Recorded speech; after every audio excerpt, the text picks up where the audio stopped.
On Friday, 13th of July 2018, United States President Donald Trump is visiting the United Kingdom. This isn't the first time he was scheduled to visit the UK.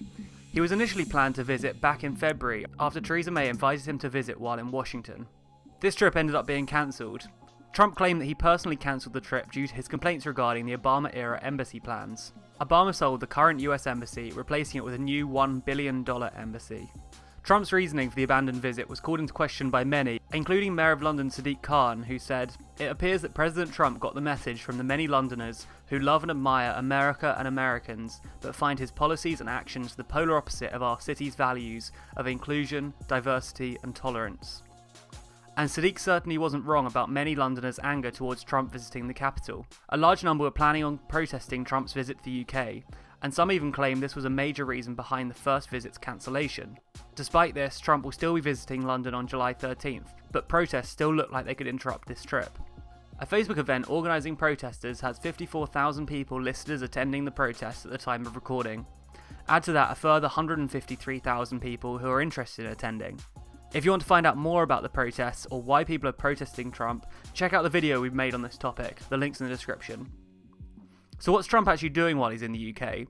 Unlike the state visit which was planned for February, this is a so-called working visit, meaning it won't feature the full ceremony that would be expected from an official state visit. Despite this, it appears that Trump will still meet with important figures, including the Queen. Official plans state that Trump will land in the UK at Stansted Airport before flying to the US ambassador's residence in Regent's Park, after which he'll travel to Blenheim Palace for dinner. During the rest of the trip, the President is set to meet Theresa May at Chequers, the Prime Minister's official residence, as well as meeting the Queen. There's some debate over where Trump will actually end up meeting the Queen. Some say he'll meet her at Windsor Castle, while others say that it's more likely to be at Chequers to get further away from the capital in an effort to avoid protesters. To finish his trip, it's believed that Trump will visit Turnberry Golf Course in Scotland before returning back to the US.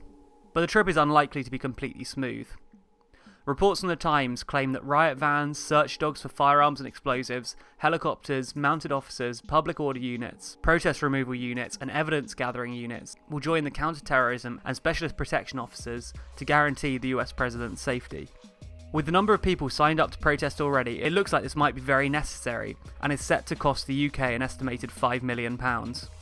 And this is all unlikely to just be people making a point online. There's a very strong anti-Trump sentiment within the UK. Over 1.8 million Brits signed a protest against Trump's state visit, which was planned for February, as they claimed it would be an embarrassment for the Queen. On top of this, in February, tens of thousands of people took to the streets in London to protest Trump's Muslim travel ban. We'll be releasing another video after the protest showing how the event panned out and discussing Trump's visit further. Subscribe to this channel to make sure you're kept up to date with this and all of the latest news.